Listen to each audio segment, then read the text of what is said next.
하나님이 오늘 우리에게 주시는 말씀은 요한복음 18장 1절에서 14절 말씀입니다. 예수께서 이 말씀을 하신 뒤에 제자들과 함께 기드론 골짜기 건너편으로 가셨다. 거기에는 동산이 하나 있었는데 예수와 그 제자들이 거기에 들어가셨다. 예수가 그 제자들과 함께 거기서 여러 번 모이셨으므로 예수를 넘겨줄 유다도 그곳을 알고 있었다. 유다는 로마 군대 병정들과 제사장들과 바리새파 사람들이 보낸 성전 경비병들을 데리고 그리로 갔다. 그들은 등불과 횃불과 무기를 들고 있었다. 예수께서는 자기에게 닥쳐올 일을 모두 아시고 앞으로 나서서 그들에게 물으셨다. 너희는 누구를 찾느냐? 그들이 대답하였다. 나사렛 사람 예수요. 예수께서 그들에게 말씀하셨다. 내가 그 사람이다. 예수를 넘겨줄 유다도 그들과 함께 서 있었다. 예수께서 그들에게 내가 그 사람이다 하고 말씀하시니 그들은 뒤로 물러나서 땅에 쓰러졌다. 다시 예수께서 그들에게 물으셨다. 너희는 누구를 찾느냐? 그들이 대답하였다. 나사렛 사람 예수요. 예수께서 말씀하셨다. 내가 그 사람이라고 너희에게 이미 말하였다. 너희가 나를 찾거든 이 사람들은 물러가게 하여라. 이렇게 말씀하신 것은 예수께서 전에 아버지께서 나에게 주신 사람을 나는 한 사람도 잃지 않았습니다 하신 그 말씀을 이루게 하시려는 것이었다. 시몬 베드로가 칼을 가지고 있었는데 그는 그것을 빼어 대제사장들의 종을 쳐서 오른쪽 귀를 잘라버렸다. 그 종의 이름은 말고였다. 그때에 예수께서 베드로에게 말씀하셨다. 그 칼을 칼집에 꽂아라. 아버지께서 나에게 주신 이 잔을 내가 어찌 마시지 않겠느냐. 로마 군대 병정들과 그 부대장과 유대 사람들의 성전 경비병들이 예수를 잡아 묶어서 먼저 안나스에게로 끌고 갔다. 안나스는 그 해에 대제사장인 가야바의 장인인데 가야바는 한 사람이 온 백성을 위하여 죽는 것이 유익하다고 유대 사람에게 조언한 사람이다. 우리는 요한복음의 클라이맥스에 다다르고 있습니다. 요한복음 2장에서부터 예수님께서 강조하신 말씀이 있었습니다. 뭐냐면 내 때가 있다는 것이죠. 바로 오늘이 그때입니다. 바로 예수님이 죽으실 때가 온 것입니다. 그래서 예수님은 제자들과 함께 기드론 골짜기를 건너서 그곳으로 가시게 됩니다.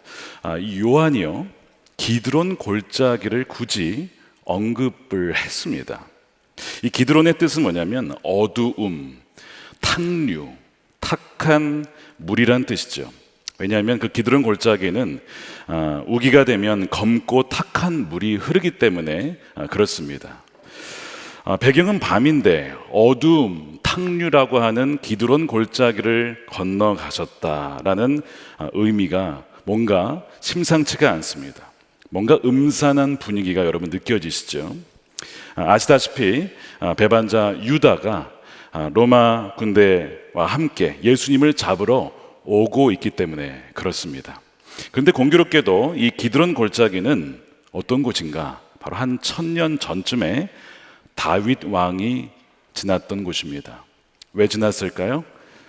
배반자 압살롬, 자신의 아들인데 자신을 배반하고 자신의 왕위를 찬탈하려 했던 압살롬을 피해서 도망을 갈 때 바로 이 기드론 골짜기를 눈물로 흘리며 지나갔던 곳이 바로 이곳입니다. 그러니까 요한은 의도적으로 다윗이 지나갔던 배반자에 의해서 쫓겨가야 했던 그 골짜기를 언급한 것이죠.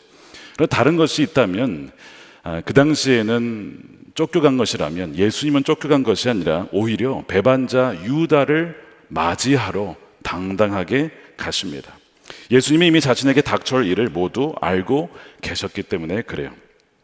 예수님을 찾으러 온 사람들이 누군가? 3절에 보니까 이들은 유다를 비롯해서 로마 군대 병정들과 제사장들과 바리새파 사람들이 보낸 성전 경비병들이었습니다. 그의 예전 제자 유다를 비롯해서 종교인들, 이방인들, 그들 모두가 예수님을 죽이려고 온 것이죠. 베드로가 예수님을 구하기 위해서 칼을 꺼내서 저항하며 칼질을 했는데 귀만 벨 뿐 별로 칼 솜씨가 좋지가 않습니다. 그러나 예수님은 칼을 칼집에 꽂아두라 라고 하시면서 베드로를 말리시죠. 그것은 전혀 하나님의 뜻이 아니라는 겁니다. 사실 예수님은 이들 모두를 그냥 단번에 물리칠 수 있는 능력이 있는 분이십니다. 평행 본문인 마태복음 26장 53절에 보면 예수님과 함께하는 군대가 얼마나 강력하고 많은지를 이렇게 말씀을 하세요. 마태복음 26장 52절에 그때 예수께서 그에게 말씀하셨다. 너희는 내가 나의 아버지께 당장에 12군단 이상의 천사들을 내 곁에 세워주기를 청할 수 있다고 생각하지 않느냐. 여기서 12군단이라고 했는데 당시에 로마의 1군단은 대략 6천 명의 보병이었으니까 12군단이면 7만 2천 명의 천사 군단, 이 병사들이 올 수 있다라고 하는 것이죠. 엄청난 규모의 군대입니다. 그런데 예수님은 무력과 힘을 사용하지 않으십니다. 왜냐하면 세상을 이기는 것은 그들이 폭력으로, 무력으로 다가올 때 똑같이 무력으로 대하는 것이 아니라 오히려 희생과 십자가로 이길 수 있기 때문에 그렇습니다. 그래서 예수님이 그들에게 물으시죠. 너희는 누구를 찾느냐? 그들은 나사렛 사람 예수를 찾는다라고 답합니다. 그러자 예수님이 대답에 이랬어요. 6절에 예수께서 그들에게 내가 그 사람이다 하고 말씀하시니 그들은 뒤로 물러나서 땅에 쓰러졌다. 굉장히 흥미로운 구절입니다. 왜냐하면 예수님이 대답을 듣고 그 병사들이 뒤로 넘어졌다는 거예요. 혹자는 그들이 뭔가 어두운 밤에 또한 동산이니까 경사가 져서 누가 발을 헛디뎌서 도미노로 넘어졌다 이렇게 해석을 하기도 합니다. 그런데 그런 아주 우습고 굉장히 그 군기 빠진 로마 군대의 행태를 보여주려고 쓴 것은 아닙니다. 뭐냐면 다른 이유가 있어요. 예수님이 그 대답 때문에 그렇습니다. 내가 그 사람이다 라고 하셨는데 원문에 보면 헬라어에는 그 사람은 나와 있지 않습니다. 그냥 나는 이다만 되어 있어요. 에고 에이미. 무슨 얘기일까요? 그 말을 듣고 사람들이 쓰러졌다는 얘기인데 에고 에이미, 나는 이다, I am은 하나님의 이름입니다. 하나님께서 모세에게 나타나셔서 말씀하셨어요. 너가 바로에게 가라. 했더니 모세가 묻죠. 바로에게 누가 너를 보냈냐고 하면 뭐라고 답해야 합니까? 그때 하나님이 자신의 이름을 알려주시는데 그게 바로 뭐냐면 나는 이다입니다. 나는 나다. 그것이 하나님의 이름이었습니다. 이름이 없어요. 정의를 내릴 수가 없습니다. 하나님은 언어에 갇혀 있는 분이 아니에요. 규정할 수 없는 분이십니다. 그분은 존재의 원인이 없는 분이에요. 그분 스스로 있는 분이십니다.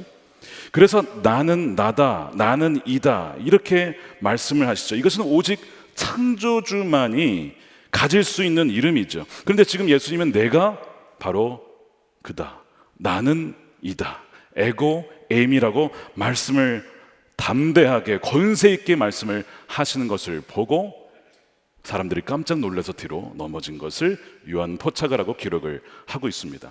예수님은 사자이면서도 어린 양이시고 하나님이시면서 사람이시며 창조주 하나님의 본체 그분이시자 낮고 낮은 땅의 말구유 그 어린 약한 아기로 이 땅에 오신 분이십니다. 온 우주에서 가장 강력하신 분이 가장 약하신 모습으로 오늘 잡혀 가시는 거예요. 왜 그러실까?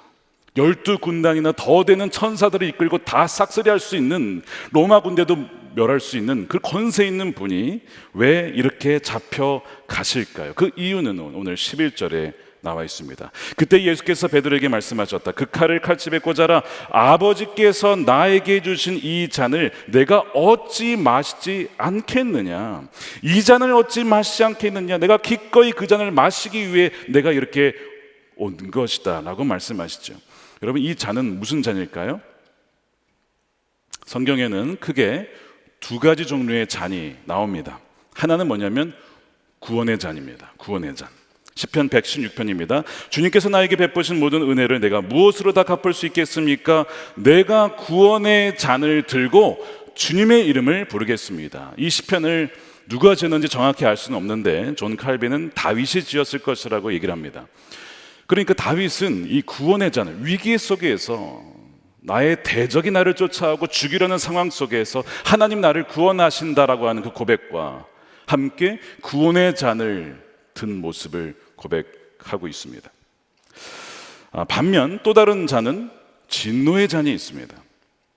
예레미야 25장 15절에 주 이스라엘의 하나님께서 나에게 이렇게 말씀하신다. 너는 내 손에서 이 진노의 포도주 잔을 받아라. 내가 너를 뭇 민족에게 보낼 터이니 그들 모두에게 이 잔을 마시게 하여라. 바로 진노의 잔이 있는데 이것은 바로 심판을 의미합니다. 이것은 누구에게 부어질까요? 악인들에게 부어지는 잔입니다. 그래서 그 뒤에 보시면 나중에 시편 11편 6절이죠. 불과 유황을 누구에게요? 악인들 위에 비 오듯이 쏟으시며 태우는 바람을 그들 잔의 몫으로 안겨주신다는 거예요. 여러분 누가 악인입니까? 사기꾼, 강도, 악인이죠? 물론 맞습니다. 그러나 성경이 말하는 악인은 누구냐? 하나님을 대적하는 자들인데 누가 하나님을 대적하는 자들인지는 로마서 8장 7절에 이렇게 이야기를 합니다. 함께 읽어보겠습니다. 시작. 육신에 속한 생각은 하나님께 품는 적대감입니다. 그것은 하나님의 법을 따르지 않으며 또 복종할 수도 없습니다. 여러분 육신에 속한 생각이 뭘까요? 메시지 성경이라는 곳에 이렇게 번역을 했습니다. 자기 자아에 사로잡힌 생각입니다. 자기 자신만을 생각하는 이기적인 생각입니다. 하나님의 뜻을 묻지 않는 것입니다. 늘 자기 중심적으로 생각하는 것입니다. 그래서 늘 자기에게 무엇이 유익일까만을 생각하는 것이죠. 그것이 육신에 속한 생각이에요. 이것은 하나님의 뜻과 반대되는 생각이에요. 그래서 번역을 뭐라고 했어요? 하나님께 품는 적대감이다. 우리가 하나님의 뜻을 묻지 않고 내 마음대로 생각하고 내 중심으로 생각하면 그것은 하나님께 반역하는 것이고 하나님께 적대감을 품는 것이라고 말씀을 하고 있는 거예요. 이 말은 하나님께 원수가 된다는 것입니다. 그래서 베드로가 제 딴에 예수님을 생각해서 사랑해서 무슨 얘기를 합니까? 예수님이 절대로 죽으시면 안 됩니다 라고 말을 했어요. 그때 예수님께서 하신 얘기가 뭐냐면 마태복음 16장이죠. 그러나 예수께서는 돌아서서 베드로에게 말씀하셨다. 사탄아 내게서 물러가라. 너는 나에게 뭐라고요? 걸림돌이다. 너는 하나님의 일을 생각하지 않고 사람의 일만 생각하는구나. 이게 굉장히 무서운 겁니다. 우리가 하나님의 뜻을 구하지 않고 분별하지 않고 이것이 맞을 거야 라고 생각하는 것이 때로는 그것이 하나님의 일을 가로막는 걸림돌이 될 수 있고 심지어는 하나님과 원수를 지을 수 있다는 것, 굉장히 두려운 일이죠. 그래서 이런 이 베드로의 이 아이디어는 사실상 최악의 아이디어였던 거예요. 그렇게 해서 예수님이 죽지 않으시면요, 그 결과가 어떻게 되는지 아시죠? 우리 모두가 다 지옥 가야 되는 겁니다. 아무도 그 대속을 치를 수 없기 때문에. 베드로가 그것을 알 리가 없죠. 자기 수준에서 최선이라고 생각하는 것을 골랐는데 그것은 사실상 최악이었다는 것, 그것이 최악이었다는 것을 본인은 또한 모른다는 것이 또한 최악의 상황인 것이죠. 그런 육신의 생각에 계속 머물러 있게 되면요, 여러분 결과가 무엇인가? 성경은 분명하게 얘기를 합니다. 로마서 8장 6절에 육신에 속한 생각은 죽음입니다. 계속 그 생각에 머물러 있으면요, 돌이키지 아니하면요, 결과는 죽음이라고 분명히 성경은 말하고 있어요. 그래서 계속해서 자기 자신에게만 사로잡혀 있는 사람, 그런 생각에만 머물러 있는 사람의 인생의 종말은 육신의 죽음만이 아니고 영혼의 죽음을 맞이하게 될 것이다 라는 것이죠. 그래서 악인은 따로 있는 게 아니에요. 하나님이 원하시는 생각이 아닌 것을 품는 사람, 그 사람이 바로 악인이라고 성경은 말씀하시는 것이죠. 내 멋대로 생각하고 내 고집대로 끝까지 주장하는 사람, 또한 그들이 누구였는가? 바로 북이스라엘과 남유다의 사람들이었습니다. 에스겔 23장에 보면요, 북이스라엘과 남유다를 이 자매로 비유를 합니다. 그러면서 이 둘에게 진노의 잔이 부어져요. 에스겔 23장입니다. 30절에 내가 그런 형벌을 당하게 될 것이니 이는 내가 이방 사람들을 쫓아다니며 음행을 하고 그들의 여러 우상으로 내 몸을 더럽혔기 때문이다. 내가 내 언니의 길을 그대로 따라갔으니 나는 내 언니가 마신 잔을 내 손에 넘겨주겠다.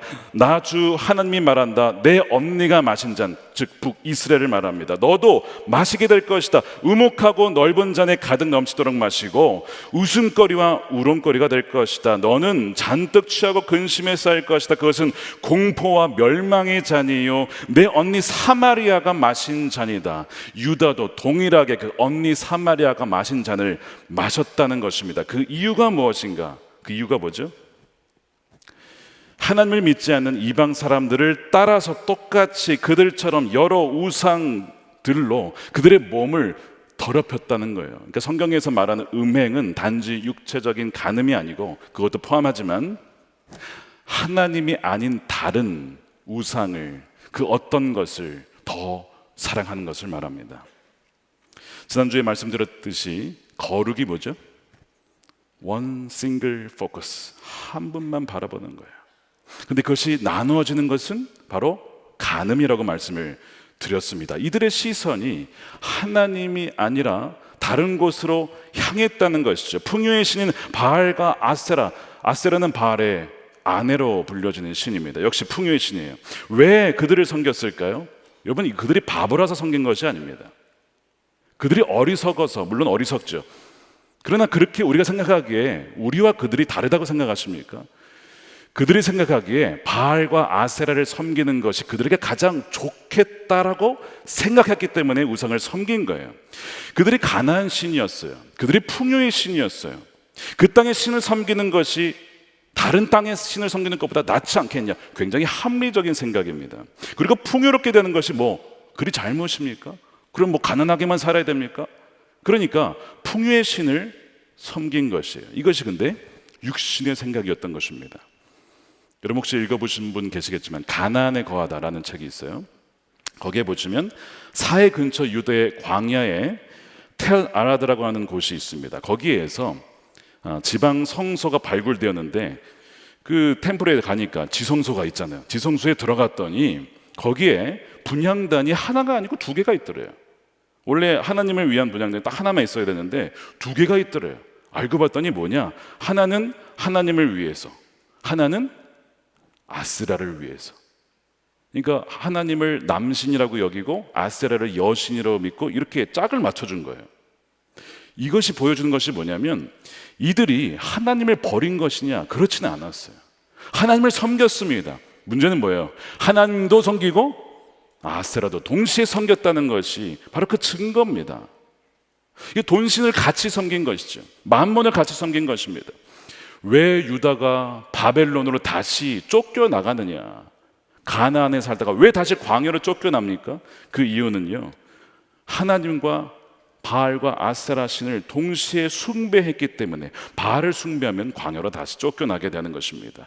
돈이 문제가 아니라 돈을 사랑하는 것이 일만 악의 뿌리라고 했는데 그것을 사실상 하나님보다 더 사랑하게 된 것이죠. 여러분, 하나님은 사랑한 백성들을 돌보시고요, 우리의 필요를 채워주시는 분이십니다. 신명기에서 모세가 가나안에 들어가는 백성들에게 신신당부를 해요. 신명기 8장 12절에 당신들이 배불리 먹으며 다 하나님이 주신 거예요. 좋은 집을 짓고 거기에서 사는 것 하나님이 베푸신 것입니다. 또 당신들의 소와 양이 번성하고 은과 금이 많아져서 당신들의 재산이 늘어나는 것 하나님이 주신 건데 하나님을 잊어버리는 일이 없도록 하라는 것입니다. 17절에 당신들의 마음속으로 이 재물은 내 능력과 내 손의 힘으로 모은 거야, 내 재능으로 한 거야, 내가 열심히 공부해서 좋은 학교 나오고 열심히 야근하면서 모은 재산이야 라고 생각할까 봐 걱정이 됩니다 라고 하잖아요. 그러나 주 당신들의 하나님이 당신들의 조상에게 맹세하신 그 약속 언약을 이루시려고 오늘 이렇게 재산을 모으도록 당신들에게 힘을 주셨음을 당신들은 어떻게 하라고요? 기억하라는 것입니다. 이미 땅 들어가기 전에 그렇게 될까 봐 미리 말씀을 해놨어요. 당신들은 하나님을 잊을지도 모릅니다. 그러니까 경고한 거였어요.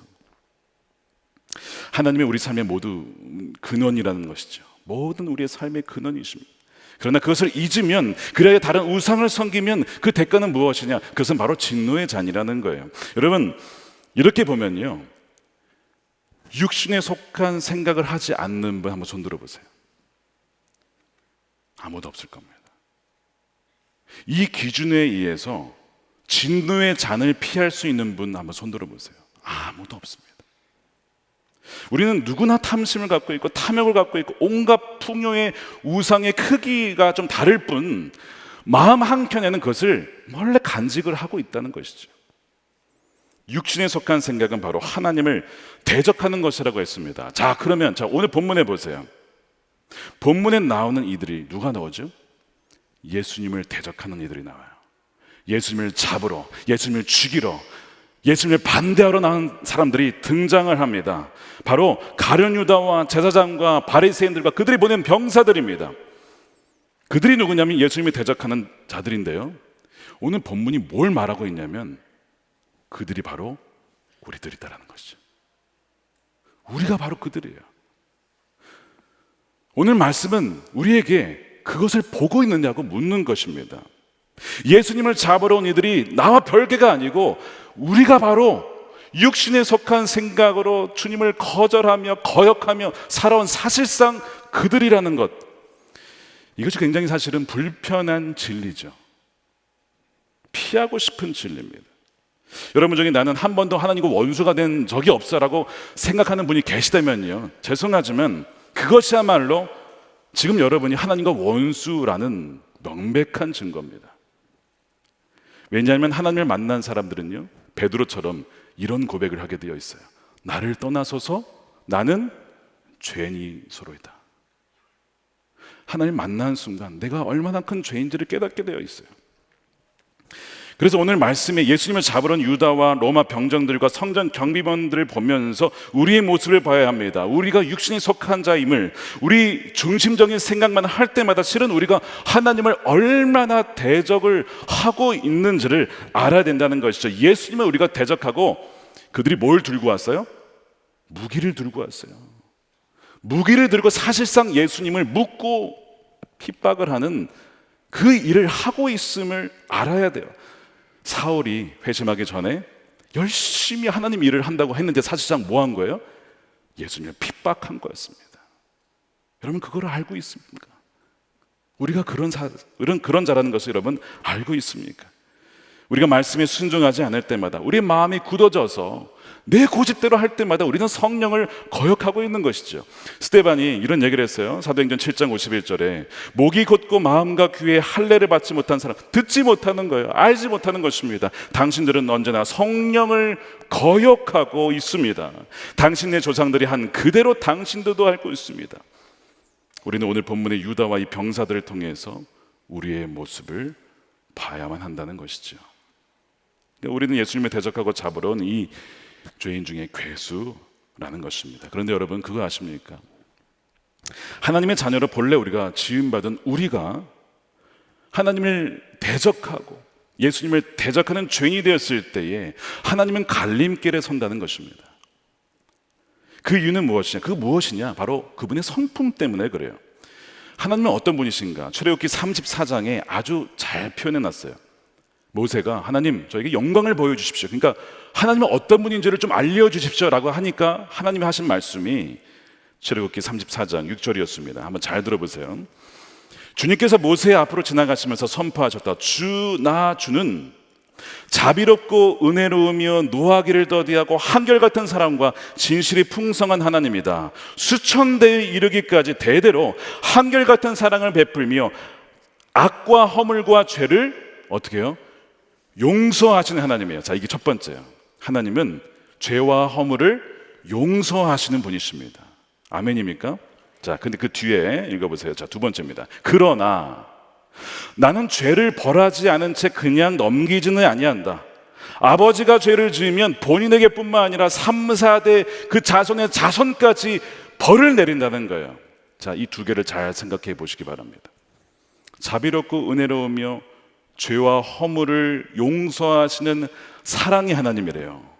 근데 그 뒤에 가서는 죄를 그냥 넘어가지 않는다는 거예요. 벌을 내린다는 거예요. 이게 모순 아닙니까? 용서하시면 용서하시는 것이 또 벌을 내리면 벌을 내는 건 또 뭡니까? 하나님의 성품이 뭔가 이게 지금 두 개가 안 맞는 것이 함께 있는 것 같은 거예요. 여러분, 벌을 내리면 그건 유죄입니다. 벌을 받지 않아야 무죄죠. 근데 벌을 주겠다는 거예요. 그러면 용서하시겠다는 건 어떻게 된 거예요? 뭐가 도대체 하나님의 성품일까요? 이것을 어떻게 조화를 시키냐는 것이죠. 잘 생각해 보세요. 이게 어려운 문제예요, 사실. 제가 한번 예를 들어 볼게요. 어떤 판사가 있는데 어린 아이를 죽인 살인범을 재판을 하는 거예요. 근데 판사가 어떤 분이냐면 사랑이 풍성한 판사예요. 그래가지고 이 살인범에게 이렇게 선고를 합니다. 무죄. 왜요? 용서하는 판사니까. 자, 그랬다가 칩시다. 그러면 여러분들 어떻게 생각하시겠어요? 야, 그 판사 정말 자비롭고 은혜롭고 사랑이 풍성한 판사구나. 그래서 죄인을 용서해주는 그런 판사구나. 여러분 그렇게 하시겠습니까? 아니죠. 대한민국의 정의가 다 죽었구나. 그러지 않겠습니까? 저 판사 뇌물 먹었구나.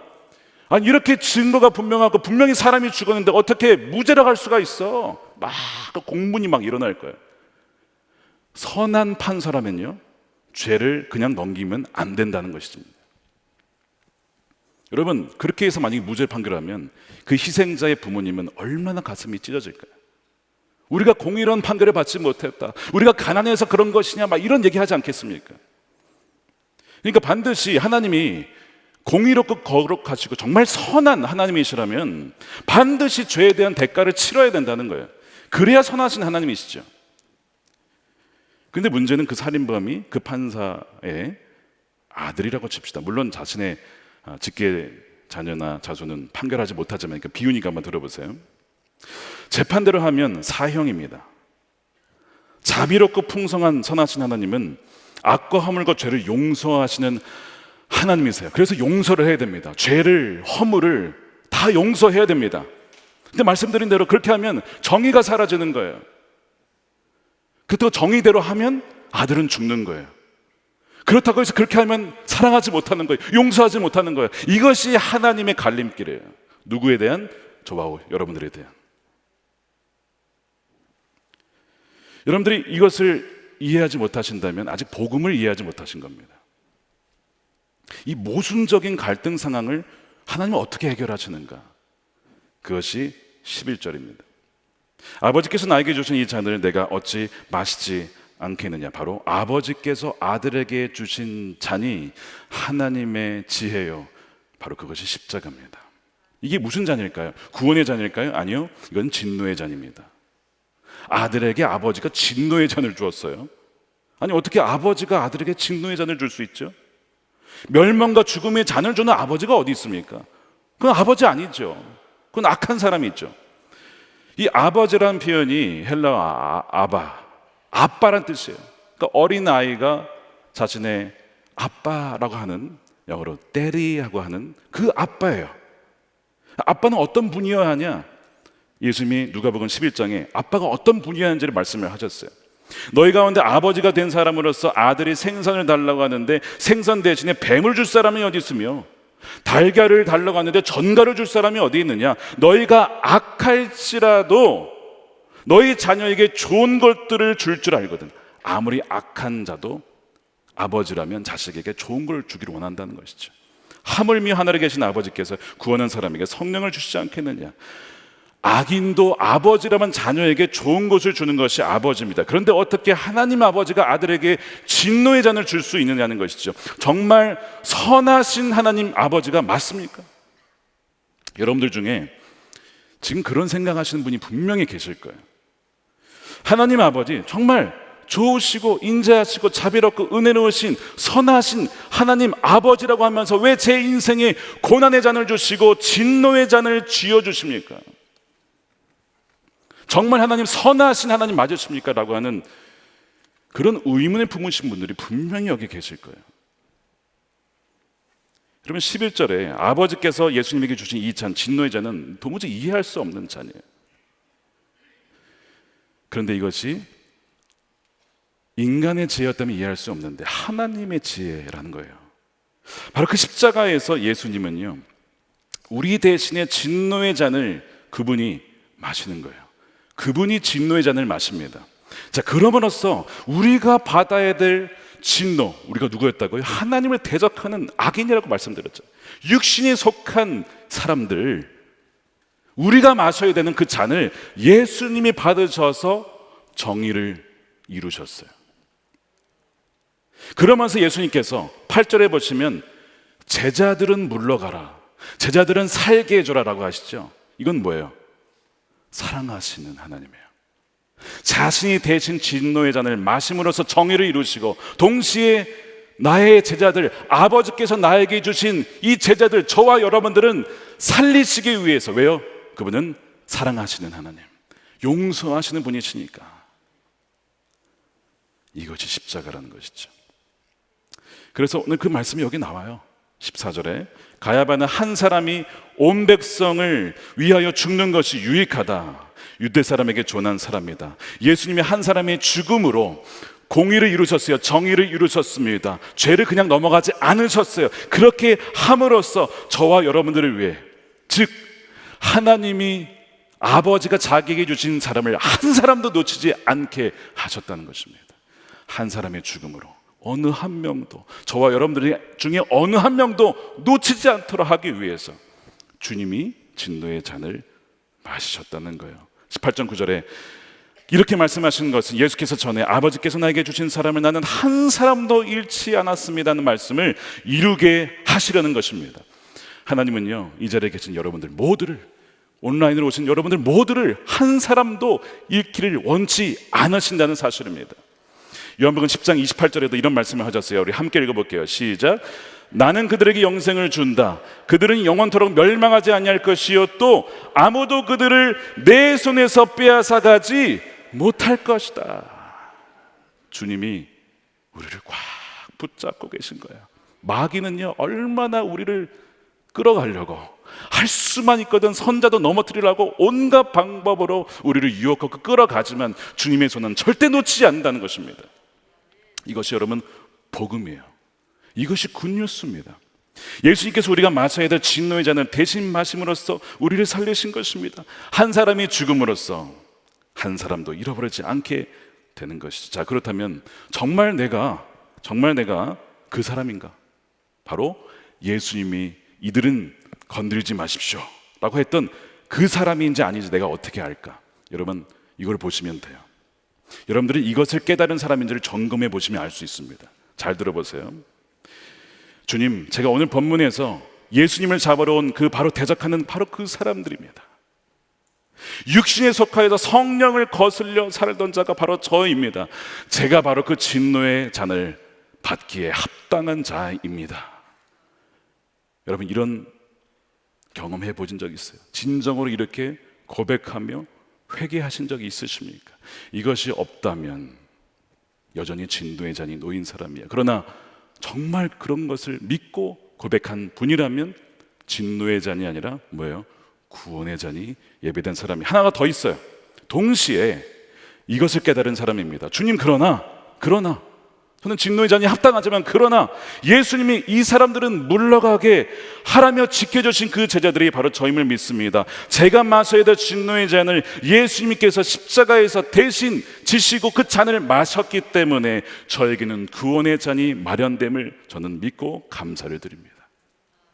그러니까 한편으로는 눈물과 통곡이 있죠. 애통함이 있습니다. 저는 정말 죄인입니다. 늘 주님을 거역했던 사람입니다. 눈물이 있어야 돼요. 동시에 뭐가 있는 거예요? 그럼에도 불구하고 나를 살려주시고 구원해 주시고 나 대신 죽으신 그 사랑에 기뻐하는 것입니다. 감사하는 것입니다. 여러분들은 이 두 가지가 다 있으십니까? 그렇다면 여러분들은 바로 누구예요? 아버지께서 예수님에게 주신 바로 그 사람들입니다. 그 자에게는 무엇이 없는가? 바로 정죄함이 없다고 했습니다. 로마서 8장 1절 우리 함께 읽어볼게요. 시작. 그러므로 그리스도 예수 안에 있는 사람들은 정죄를 받지 않습니다. 그것은 그리스도 예수 안에서 생명을 누리게 하는 성령의 법이 당신을 죄와 죽음의 법에서 해방하여 주었기 때문입니다. 이것이 바로 예수님이 우리를 위해서 진노의 잔을 마셨기 때문에 그래요. 체코 영화 중에 The Most라는 짧은 영화가 있습니다. The Most는 체코어로 브릿지라고 하는 다리라는 뜻입니다.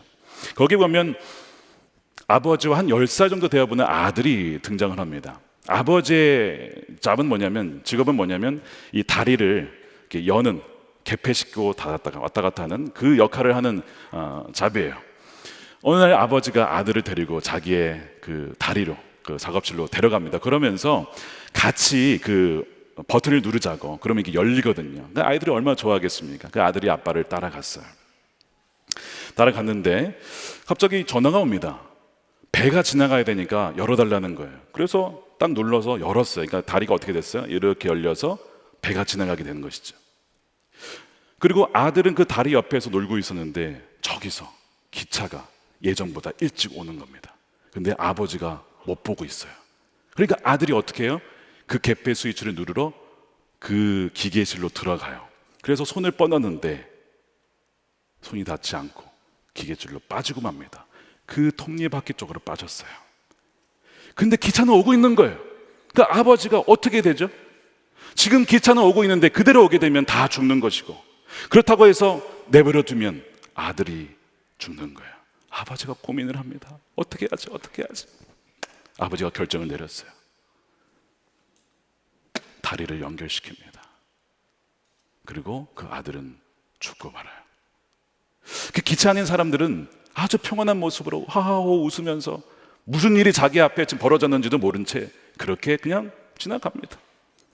아버지는 밖에서 통곡하며 아들의 죽음을 슬퍼하죠. 이것이 아주 짧은 그 체코 영화 The Most, 유튜브에서도 보실 수 있는데 그 내용이에요. 아들이 그 진노의 잔을 마심으로 그 수백 명의 기차에 있던 사람들을 살린 것이죠. 지난 주일 저녁에 신방을 했습니다. 뇌사 상태로 요양병원에 입원한 20대 초반의 한 청년을 신방했어요. 부모님이 와 계셨는데 어머님만 믿는 분이셨습니다. 그 아들이 여러 가지 정신적인 스트레스로 인해서 결국 자신의 몸을 스스로 해하다가 그런 상태가 되고 말았습니다. 어머니가 아들을 보면서 우시면서도 믿음으로 정말 기도를 하고 계시더라고요. 제가 히브리서 7장 25절 말씀을 전해드렸습니다. 그러므로 자기를 힘입어 하나님께 나아가는 자들을 온전히 구원하실 수 있으니 이는 그가 항상 살아계셔서 그들을 위하여 간구하심이라. 어머님 믿으십시오. 지금 주님께서 아들을 위해서 그의 영혼을 붙잡고 그를 위해서 기도하고 계시니 그렇게 믿으십시오. 결국 그 아들이 지난 수요일에 하나님의 부름을 받았어요. 그 당시 마음에는 슬픈 마음과 함께 동시에 이상한 평안함이 있었습니다. 주님께서 그 아들을 붙들어 주셨다라는 마음이 있었어요. 그런데 거기에 대한 확증을 주는 일이 있었습니다. 교회에서 이제 교육부와 젊은이 교회와 또 교구에서 그 전에 신방도 갔다가 이제 장례를 이렇게 준비하러 다 갔는데요. 거기에서 그날 젊은이 교회 담당 목사님으로부터 귀한 소식을 들었습니다. 그 아들의 아버님이 안 믿는 분이셨어요. 그 아들의 고모부 되시는 분이 선교사님이신데 20년간 그 아버지를 위해서 복음을 전하고 기도해도 아무런 반응이 없던 분이셨습니다. 근데 그날 복음을 다시 전했는데 어떻게 했냐면 이 아들이 죽은 것은 바로 아버지를 위함입니다. 이런 얘기를 했는데 그거를 믿었어요. 그래서 예수님을 영접하십니다. 20년 만에. 얼마나 많은 분들이 그를 위해서 눈물을 흘리면서 기도했는지 모르는데 아들의 죽은 그 장례식장에서 아버지가 영혼을 구원받게 됩니다. 제가 그 얘기를 듣는 순간 주님께서 그 아들을 통해 그 아버지가 받을 진노의 잔을 구원의 잔으로 바꾸셨구나 하는 것을 알게 되었어요. 동시에 그 아들과 아버지가 모두 예수님으로 인하여서 진노의 잔이 아니라 구원의 잔을 마시게 되었구나 하는 것도 믿어졌습니다. 그래서 슬픔 중에 있지만 그러나 소망이 있기 때문에 또한 감사할 수 있었습니다. 그 아버지와 어머니가 오늘 일부 예배를 눈물로 예배를 드리시고 유기성 목사님 기도를 받고 가셨어요. 두 분이 함께 비록 눈물의 예배였지만 또한 동시에 소망을 품는 그런 예배였습니다. 혹시 여러분들 중에 여전히 하나님 아버지께서 나에게 왜 진노의 잔을 주시는가? 왜 나에게 기드론 골짜기와 같은 어둠과 이 탕류에 그 삶을 살게 하시는가 생각하는 분 계십니까? 여러분, 아니에요. 하나님은 선하신 하나님 아버지이십니다. 하나님은 어떤 분이시죠? 가장 우리에게 좋은 것을 주시는 분이라는 거예요. 여러분이 지고 있는 잔이 진노의 잔처럼 보일지도 몰라요. 그것이 내 느낌으로는 사실일지도 모릅니다. 그러나 진노의 잔이 아니라 주님께서 이미 그 진노의 잔을 마시셨기 때문에 우리에게 예비된 것은 뭐예요? 구원의 잔입니다. 다윗이 무슨 고백을 하냐면 여호와께서 나의 잔을 넘치게 하셨습니다. 위로의 잔이 있어요.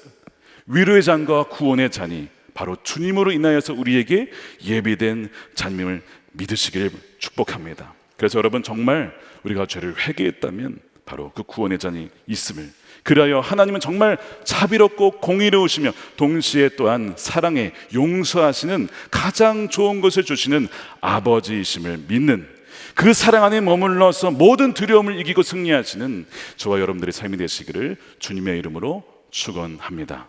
우리 함께 기도하겠습니다. 이 시간 우리 기도할 때에 말씀드린 대로 하나님, 제 손에 쥐어진 것이 진노의 잔처럼 느껴지고 제가 지나가는 것이 기드론 골짜기 같이 어두운 탕류를 지나가는 것 같습니다. 그러나 오늘 본문에 분명히 아버지께서 아들에게 주신 그 진노의 잔, 그 예수님께서 그것을 마심으로써 이 사람들은 돌려보내라, 이 사람들을 지키시라고, 그것이 바로 저와 여러분들입니다. 하나님은 전가를 주시고 뱀을 주시는 분이 아니에요. 가장 좋은 것을 주시는 선하신 우리의 하나님 아버지이십니다. 주님, 우리가 그것을 믿고 나아갑니다. 하나님, 감정에 속지 아니하고 이 말씀을 믿고 나아가오니 우리의 삶 가운데 그렇게 역사해 주옵소서. 우리 함께 동성으로 기도하겠습니다. 하나님 감사합니다. 아버지께서 우리에게 주신 잔이 바로 그것임을 믿습니다. 우리에게 말씀해 주시면 감사합니다.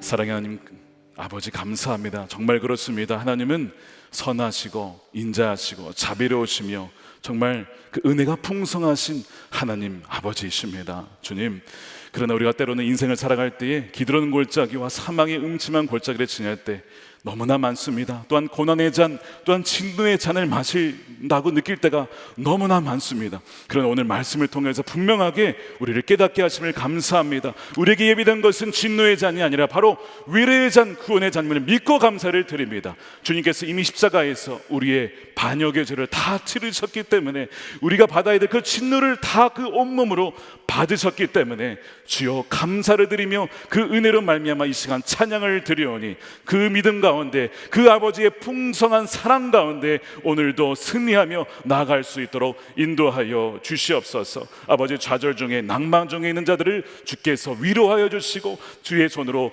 일으켜 주시고 다시 한번 산소망 되신 주님을 바라보며 동행을 다시 한번 이뤄갈 수 있도록 주여 인도하여 주시옵소서.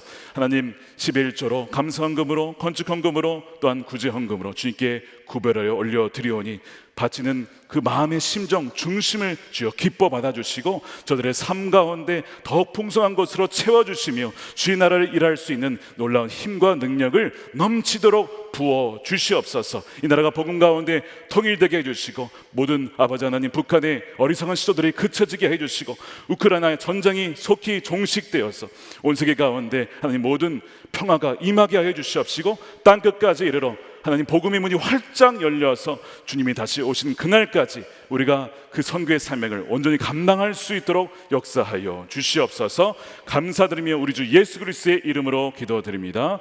아멘. 우리 다 같이 일어나셔서 그가 오신 이유 함께 찬양하겠습니다.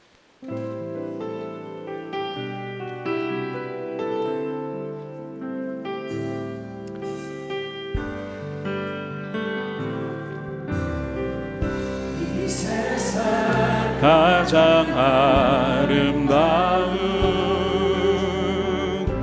순종의 눈물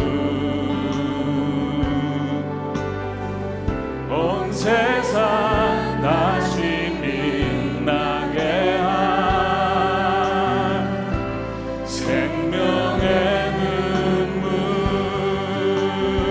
그가 이 땅에 오신 이유 그가 이 땅에 죽어야 살게 되고 죽어야 살게 되고 저야만 승리하는 저야만 승리하는 놀랍고 영원한 신 우리 두 손 들고 찬양합니다. 지으신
이제는 우리의 영원한 생명 되시고 구원자 되신 예수 그리스도의 크신 은혜와 하나님의 풍성하시고 자비로우신 그 사랑하심과 우리와 늘 함께 하시는 성령님의 감방감동 교통케 하심에 우리 대신에 진노의 잔을 마셔서 우리에게는 이제는 정죄함이 없고 오직 위로와 또한 구원의 잔이 예비되어 있음을 믿고 나아가는 우리 모든 성도들의 가정과 삶 가운데 이제부터 영원토록 함께 하시기를 간절히 축원하옵나이다.